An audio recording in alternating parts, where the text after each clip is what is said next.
Okay, guys, we are doing our last lecture, which is on the genitourinary alterations in the child. And just as a reminder, you guys can totally email me questions or talk to me on Monday when we do HESI if you have any questions about this material. Okay, so first we're going to talk about congenital genitourinary defects, which include inguinal hernias, phimosis, hydrocele, cryptorchidism, and hypospadias.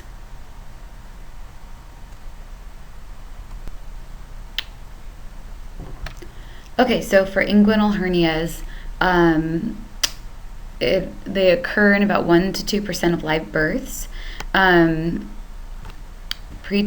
infants are more common, and boys are also more commonly affected.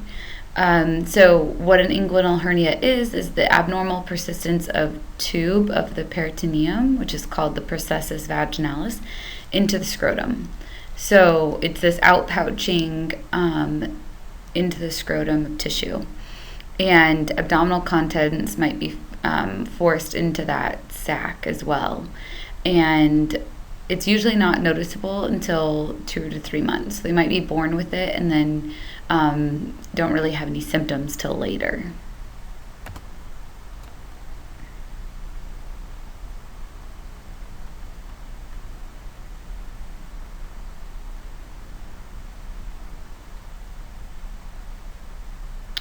Okay, so this just shows how an inguinal hernia develops. So you can see that blue little line is the peritoneum, or what's called the processus vaginalis.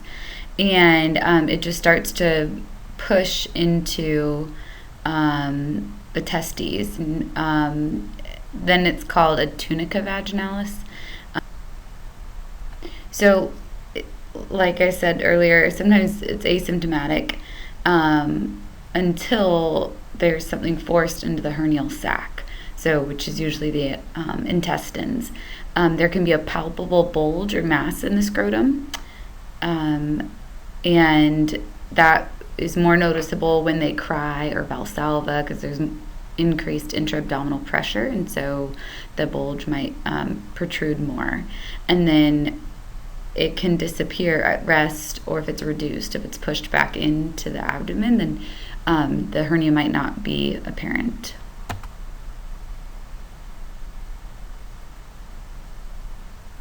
Okay, so clinical manifestations. The intestine might become obstructed or incarcerated, closed off into the hernia, which can cause irritability, anorexia, tenderness, and abdominal distension. So it's more like GI symptoms because it's an obstruction. So management, these are going to have to be surgically repaired. Also, it's common to have it bilaterally, so they might explore both scrotums and make sure that there's not a hernia. Okay, the next congenital defect is a hydrocele, and this is when there's fluid in that processus vaginalis. So we talked about that before, that hernia was that outpouching, and this is when that area that was pouching out has fluid. And it can be communicating versus non-communicating. And if it's communicating, that means that the fluid can flow in and out of the hydrocele back into the abdomen. And non-communicating is that it's closed off. And actually non-communicating is less serious. It usually resolves on its own. They're frequently asymptomatic except for a palpable bulge. And a hydrocele can't be reduced. So hernias can sometimes be reduced, which means like pushed back out of the scrotum, but a hydrocele cannot be pushed out. Okay, so to manage a hydrocele, you would give them some time to see if it resolves on its own, but by 1 year, if it is still present, for a communicating hydrocele, you would need to have surgery. They're often, it's like a same-day surgery, and you want to manage post-operative pain, because this will be very painful to recover from. Okay, so the next genitourinary issue is a phimosis, which is a narrowing of the opening of foreskin, preventing retraction of the foreskin over the gland's penis. So you can see on this picture, on the left you have the foreskin and it's too tight around the gland's penis to be retracted. It is a normal finding in infants and young boys, and it usually resolves spontaneously. If it's really severe, then it might warrant circumcision if the phimosis doesn't resolve and the foreskin can't be retracted. Okay, next is cryptorchidism. This is a failure of the testes to descend. So they might be still in the abdominal cavity, in the inguinal canal, or just like above the scrotum. But essentially, there isn't testes in the scrotal sac. Retractile testes are common. This is when the testes is in the inguinal canal, but can be moved into the scrotum. So this is you don't want to mistake a retractile testes for cryptorchidism. So if it is a retractile testes, it's just that it is not in the scrotum, but it can be moved into the scrotum. If you manually press on the inguinal canal, then the testes can come down. If they have cryptorchidism, even if you're putting manual pressure trying to find the testes and push it into place, it can't. It isn't descended. Okay, so cryptorchidism is present in 3 to 4% of term males, but up to 33% of preterm males. So preterm babies are especially at risk for this. So to diagnose, you would, again, we talked about you'd have to differentiate between retractile and true undescended testicles. Retractile can be pushed into the scrotum. Cryptorchidism, they cannot be pushed in. They've never descended and cannot be pushed into place. So you would do an ultrasound, CT, and MRI to confirm the presence of the testes, the location where they are. And then this image just shows how common it is, the different places where the testes can be. So most commonly they're just high scrotal. They're, almost in place, but not quite. So retractile testes, they normally just descend spontaneously. You don't need to treat them. It will resolve. And even if they have cryptorchidism, 75% of undescended testes will descend spontaneously by 1 year. After 1 year, it's unlikely that they'll descend on their own. And so the surgery that they would need is an orchiopexy. And you do it between 1 and 2 years. And so the reason why, you might say, well, why is it so important? Why do we have to force these to descend? One of the issues is if these testes stay in the abdomen, they are warmer than they would be in the scrotum, and that constant exposure to high body temperature can affect fertility. And then also, it's more common that boys with undescended testes will develop tumors, testicular cancer. So for those two reasons, we do surgery to resolve cryptorchidism. Okay, so being the nurse, taking care of a patient with cryptorchidism, you would want to prevent infection post-operatively, so which involves thorough cleansing of the surgical site, especially because there's going to be urine and stool present near it. So you want to be vigilant with your hygiene and teach the family how to take care of the surgical site. And then, which basically, that hygiene basically means, changing their diaper immediately when, after they void or stool, and just assessing the site to make sure there's no signs of infection. You want to counsel the family regarding future fertility. So the patient may have decreased fertility in the future, and so you want to help them understand that. And then also, you want to help the patient and family with emotional effects of genital surgery. So the reason why we do the surgery between 1 and 2 years, or one of the reasons, is as the child gets older, it can be more difficult with their body image. And also, we talked about that preschoolers and school-age children are more literal with their interpretations. They might be afraid of mutilation or castration, and so if we can do this earlier, it's beneficial. But you want to help the patient and family deal with having genital surgery. Okay, the next defect we're going to talk about is hypospadias. So this is a urethral opening located below the glans penis or anywhere along the ventral surface. So basically, it's the boy would be peeing, but the opening where the pee would be coming from is not at the tip of the penis. So it can be, even down to the scrotum. I'll show you a picture in a minute. It happens in 1 out of 300 live births. And then it's common, it must be, something genetic, because 10 to 15% will have a sibling or father with the same issue. It also causes a fibrous band of tissue on the ventral surface of the shaft, which causes curvature, which is called chordee. So they have this misplaced opening, but they also have curvature of the penis. Okay, so this is just a picture.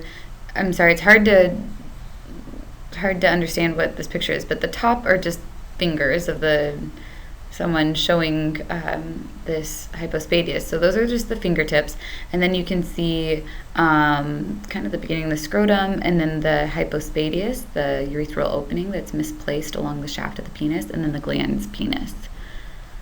So that's an example of hypospadias, but it can be anywhere along the shaft. Okay, so for this surgery, you want to do it between 6 and 18 months, and the procedure varies depending on the location of the meatus. So if the urethral opening is lower, it's kind of different what they'll have to do compared to if it's very close to the tip of the penis. And you're just going to relocate the meatus. And often the chordee, the curvature of the penis, is resolved when you release the ventral skin. So that usually resolves with the surgery as well. For the nursing care, you want to carefully inspect newborns for signs of hypospadias. So part of your initial assessment of the newborn should include a careful look at the penis and try to see where the urethral meatus is. Pre-op prep for parents, you want to help them understand the procedure, the risks, and the care that you're going to give afterwards. And then emotional support and pain control are important. I think for the parents too, this just can be, any of these defects, but it's hard to have a child born with something that is abnormal or appears strange to you. And so just support the parents as they're kind of dealing with accepting that, and then helping the child heal. All right, UTIs. We're going to change gears. Those were all the kind of congenital issues, and now we're going to talk about UTIs. So a UTI can involve the urethra, bladder, ureters, or kidneys. If it involves the ureters and kidneys, it's called pyelonephritis. So a lot of times a UTI starts in the urethra, and then as it progresses, maybe to the bladder and ureters, moves up the urinary tract, then it is called pyelonephritis, which is more severe than a common UTI. And this is the most common GU disease. UTIs are very, very common. The peak incidence is 2 to 6 years. And if we were in lecture, I'd say why and let you guys answer that.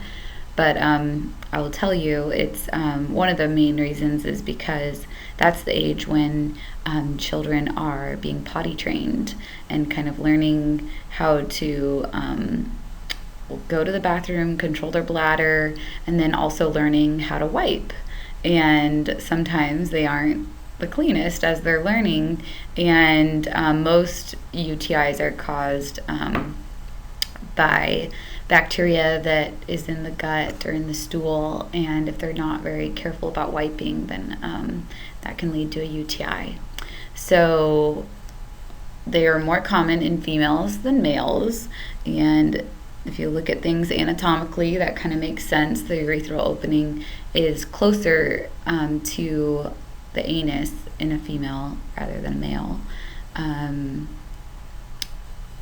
And we talked about the wiping and different things, and so females are at greater risk. They're commonly caused by E. coli and other gram-negative enteric organisms, and enteric just means that organisms that live in the intestines. Okay, some predisposing factors for UTIs include urinary stasis. So this also plays into children that are learning how to avoid and control their bladder. They sometimes delay going to the bathroom, and so if the child often waits and waits and waits to go, maybe they're playing or they're in school and they don't want to, whatever it is, urinary stasis can lead to a UTI.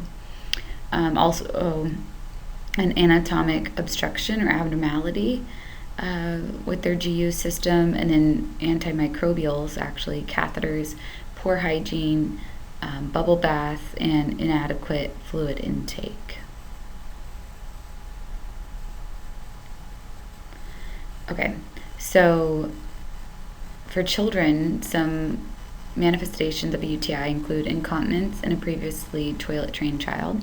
So a child that was potty trained now is all of a sudden, having accidents all the time. It'd be a good idea to check for a UTI.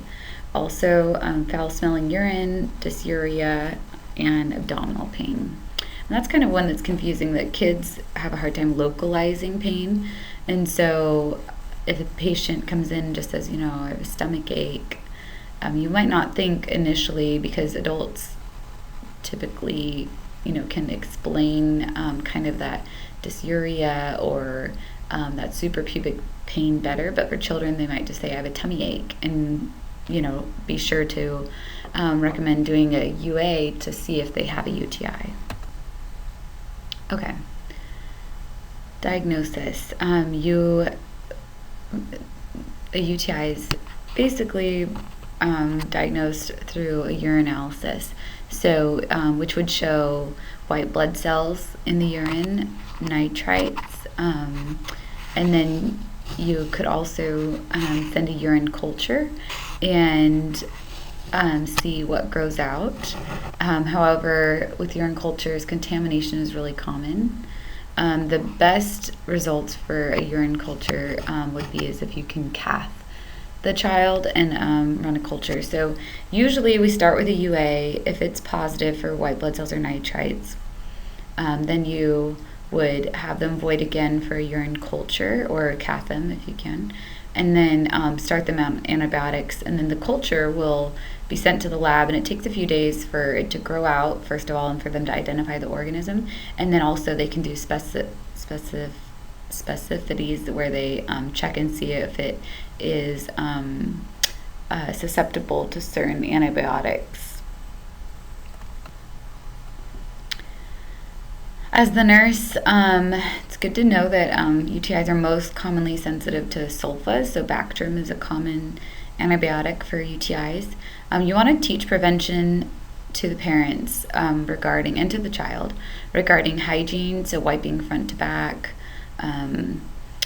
avoiding bubble baths, and then talk about frequent urination. So as soon as you feel like you have to go to the bathroom.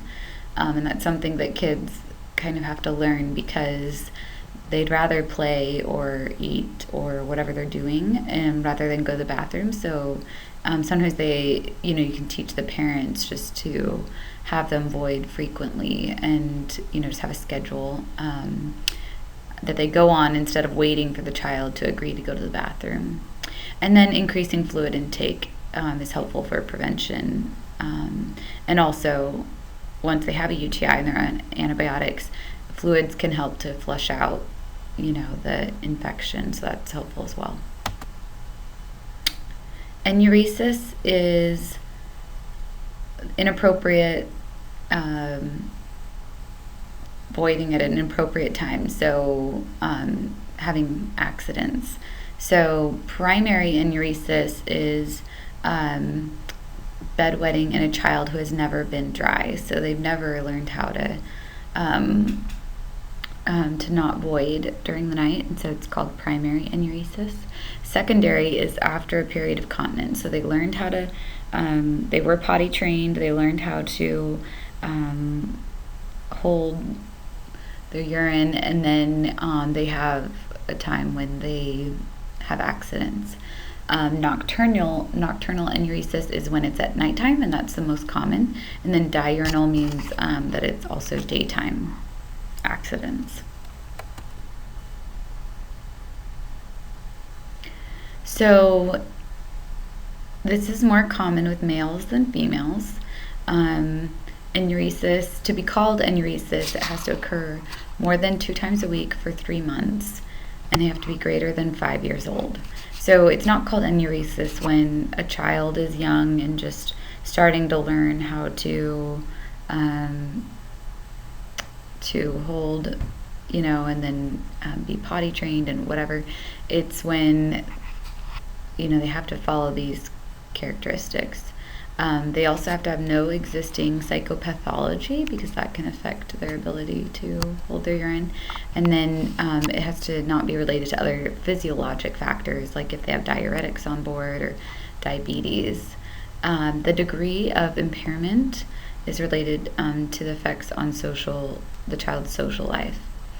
So if they're having accidents during the day, that's more traumatic, and if how often, then that's going to be harder on their social life if they're often having accidents.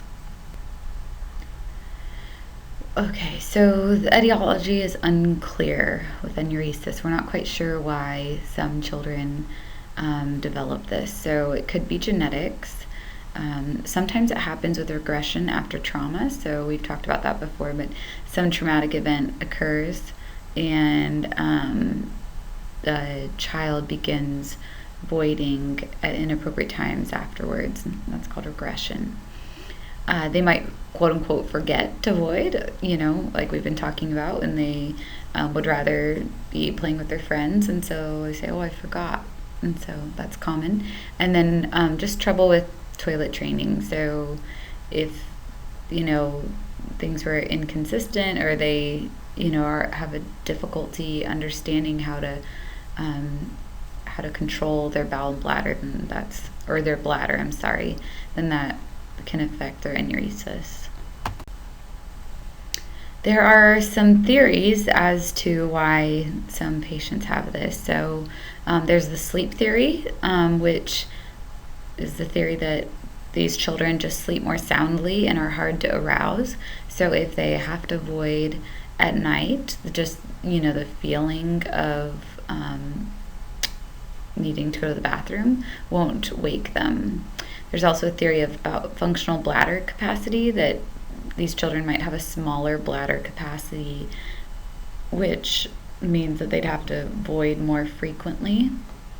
And then a dysfunctional detrusor activity, that maybe the detrusor muscle spontaneously contracts and causes these children to void when they didn't intend to. And then also nocturnal polyuria, so if they're having nocturnal enuresis, this usually the antidiuretic hormone ADH, it peaks at night so that we don't have to void as often. This is what happens normally. and why we don't have to pee as often during the night. But maybe some of these children have insufficient ADH at night, and so they're still feeling the need to void. So the workup for enuresis includes ruling out physical etiology. So, for example, you'd probably get a UA to check and see if they have a UTI that's causing them some urgency or frequency. You could assess their bladder capacity to see if they have a small bladder, and then you could ask the parents their history on their toilet training process. So, were they ever continent for urine? How did you train them to go to the bathroom? How often do you take them to go void? Those sorts of questions. Okay, so the treatment, the most successful therapy is called conditioning therapy, and this only works for, as far as I'm aware, only works for nocturnal enuresis because it's basically a bedwetting alarm, and it has 75% success and the lowest relapse rate, which is awesome. So there's a lot of products out there. You can just buy this alarm, and essentially if they wet the bed, the alarm will go off, and eventually they will, I'm not sure how exactly, but they will, learn to recognize, and they want to avoid that alarm going off, and so they'll recognize and go void, so that the alarm doesn't go off. Retention control training involves stretching the bladder. So this is basically an attempt to have them drink fluids and then have them wait to void so that their bladder can hold more urine, and this has 50% success. And then a waking schedule is just making a schedule of when to wake at night to void. So like the parents might wake the child up before they go to bed and say, although the child might go to bed at 8, the parents go to bed at 11, and they wake the child up and say, okay, go to the bathroom really quick, and then put him back to bed, and so that the child is waking up to go to the bathroom. This reduces but does not eliminate accidents or incidents.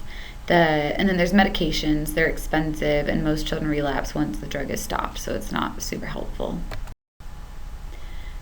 These are some of the medications that can be used to treat enuresis. They include tricyclic antidepressants like tofranil, which has an anticholinergic effect, antispasmodics like ditropan, oxybutynin, which inhibits bladder contraction, and then antidiuretics. So we talked about ADH.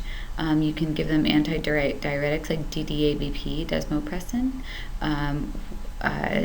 which would increase ADH secretion. So as the nurse, you want to be supportive, reassure the parent and child that this is common, and that it will get better, and you want to teach the parents to avoid punishments for accidents, because that's not effective, and then instead reward the child for dry time. So if you're dry 3 nights in a row, we're going to go get that sticker book, or go to the park, or whatever it is. Reward them for dry times. Don't punish them for episodes of enuresis. All right, this is just a little image to show you the nephron. So we're going to talk about a few issues that can happen in the nephron. So I just wanted to remind you of what it looks like, so you can remember that. And then we'll talk about the 2 illnesses that affect the nephron. All right, the first one is nephrotic syndrome. This is a syndrome of unknown etiology resulting in damage to the glomerulus and characterized by proteinuria, hypoproteinemia, edema, and hyperlipidemia. So I put in this little mnemonic. I love these things. This is how I memorized stuff in school. So if you're into that kind of thing, here's a mnemonic nephrotic that describes some of the symptoms and features of nephrotic syndrome.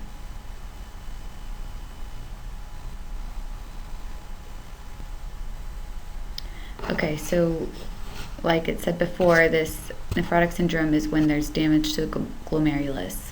So you can see here on this diagram, the glomerulus is involved in filtration. So essentially the filtration function of the nephron is impaired, and that's why you have all these symptoms that we talked about. Okay, so there are a few types of nephrotic syndrome. Primary is when there's glomerulus injury only, and the cause is unclear. The most common primary type is minimal change nephrotic syndrome, or MCNS. Secondary nephrotic syndrome is when it results from a systemic illness, so they were sick with something else and then they develop nephrotic syndrome. Or congenital, it's an autosomal recessive trait, and they can be born with nephrotic syndrome. Okay, the patho of nephrotic syndrome. So there is a disturbance in the basement membrane of glomeruli leading to increased permeability to protein. So large molecules, mostly albumin, leak through the glomerular membrane and are lost in the urine. So you think about the kidney bringing in all this fluid to be filtered, and normally all this albumin would be reabsorbed, but because of the damage to the glomerular membrane, the large molecules are lost in the urine. So this leads to a decrease in colloid oncotic pressure. So there's more protein going out in the urine, less protein in the body, which leads to third spacing. So you know how oncotic pressure, hopefully you remember how that works, but essentially because there's less protein in the body fluids, then the fluids seep out in third space, which leads to hypovolemia, and then that hypovolemia triggers the renin-angiotensin syndrome, which then leads to tubular reabsorption of sodium and water. Okay, so this happens to about 2 in 100,000 children per year, more boys than girls. It's also common in 3 to 5-year-olds. It's unusual for greater than 8 years. Okay, so sometimes a non-specific viral infection can be a precipitating factor. Other clinical manifestations are weight gain. So you'll see periorbital and abdominal edema. These kids will come in with really swollen eyes. They'll have oliguria. Parents will say they've been barely peeing at all, and when they do, it's really dark. They can be lethargic or irritable. Their blood pressure will be normal to slightly decreased, and respiration rate will be increased due to pleural effusion. So we talked about third spacing. So some of that fluid will go into the lungs and cause an increased respiratory rate. And then they also can develop anasarca, which is extreme edema. If you Google it, I should have put a picture, but it's just very extreme edema everywhere, holding on to fluids. Okay, so to diagnose this, the classic signs are, it's a combination of, labs and symptoms, but classic signs would be edema, marked proteinuria, so you'd check a UA and it would be positive for urine, and then hypoalbuminemia, because again, the albumin is not being reabsorbed and it's being let into the urine, and so in the blood, the albumin level would be low because you're losing it all, and then hypercholesterolemia. So the goals managing this is to decrease protein secretion, prevent infection, control the edema, and maintain their nutrition. So you would start with medications, and the first you do is corticosteroids, and you'd give that until the urine is free of proteins, and is normal for 14 days. So they're on a lot of steroids. And then you could also do an immunosuppressant, Cytoxin, for 2 to 3 months. You can also give them diuretics, albumin, and antibiotics. So if they have MCNS, it's usually a self-limiting disease and they can recover. And then the rest of the patients with nephrotic syndrome, there's a good prognosis if they respond to steroids. So you give them the steroids and they can recover, but they're at risk for relapses. Okay. So as far as nursing care regarding their edema, the child would be on bed rest, and you would do eyes and O's to monitor their fluid retention, daily weights as well, and then you can check abdominal girth. You also want to do a careful skin assessment because of the edema, and they're at risk for skin issues as they swell to hold in this fluid. And then you want to monitor them for shock, so assess vital signs and give them IV fluids. And then they're also at risk for infections, so assess their vital signs, hand washing, and make sure that visitors aren't sick when they come to visit. You also want to encourage their nutrition. So usually there will be, you can encourage the team to consult a nutritionist. These patients will have a salt restriction if they're having edema, and so you want to make sure that their meals are something that they really like, so that they will maintain their nutrition while they're on salt restriction. And then you want to assess them for any complications of the medications they're on, and support them psychologically. So it can be very isolating because they're at risk for infection, and they can't move as much, and so help the family deal with that, and then assess the coping ability of the family. Sorry, I wrote coping, but it's coping ability of the family. Okay, so that's it about nephrotic syndrome. Next, we're going to talk about acute glomerulonephritis. So this is a systemic disorder characterized by oliguria, so little to no P, edema, hypertension, hematuria, proteinuria, and mild to moderate renal insufficiency. So you can see here it's inflammation of the glomeruli and the small blood vessels, glomerulonephritis. So this is kind of similar to nephrotic syndrome, so try to keep them separate in your mind and find ways to differentiate between the two.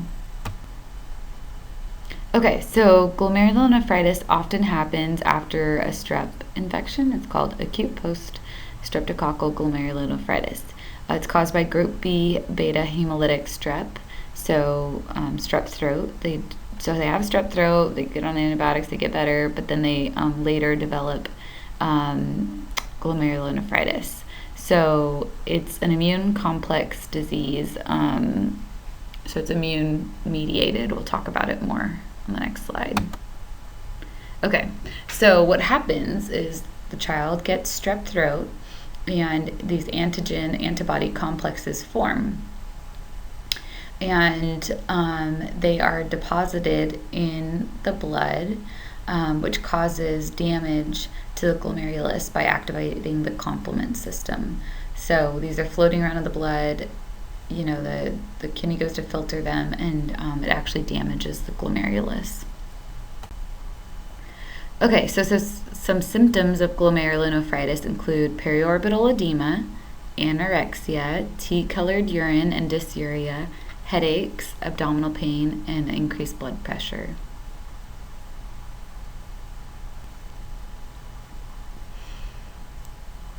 So depending on what causes the glomerulonephritis, so whether it's strep throat or like a skin strep infection, that will determine how the disease progresses. So acute edema develops 1 to 2 weeks after strep throat, or 3 to 4 weeks after a skin infection. So if they have strep throat, it's kind of happens sooner that they develop the glomerulonephritis and the correlating symptoms. So they can have anorexia, lethargy, increased blood pressure, hematuria, and it leads to a complete resolution of disease in 95% of cases. So there's good prognosis. So some complications of glomerulonephritis include hypertensive encephalopathy. So with their increased blood pressure, they can have some brain damage if it's severe, and then they can also go into acute renal failure. To diagnose it, you would do a UA, which would show increased red blood cells, protein, specific gravity, and white blood cells. Electrolytes are usually normal, and then the BU and creatinine can be increased. And a throat culture might be positive. Like if you're wondering if it was post-infectious, you can swab their throat and see if they have strep throat. So treatment is mostly supportive. You want to put them on bed rest, do daily weights. They might be on a water and sodium restriction if the urine output is low. So I don't know if you guys remember the story I told about giving the child his chocolate milk at the beginning of the day, and I thought I was being such a great nurse, and then I found out he was on a fluid restriction, and my nurse was so mad because the patient had already drank like 240 of his like 400 milliliter fluid restriction by the beginning of the day. So you really want to be careful what fluids are around the patient and keep track of their eyes and nose so that you don't exceed their fluid restriction. They also can be on diuretics to take off some of the fluid, and then antihypertensives, steroids, and antibiotics if they still had the throat infection, but that will not clear the acute glomerulonephritis. That will just treat the throat infection. So as the nurse, you want to assess vital signs, eyes and nose, and their weight. And you also want to have seizure precautions, have your emergency equipment nearby, and be aware of what to do for a seizure. And then they would be on a salt and water restriction only if they have decreased urine output. And then monitor their labs, make sure they're not getting worse. Okay, so that's it for your GU lecture. If you have any questions, feel free to email me. And then we have HESI next week and your final test. So I'll get a study guide to you guys in the next few days. I'll send that, and you're almost done. So good luck studying. Bye.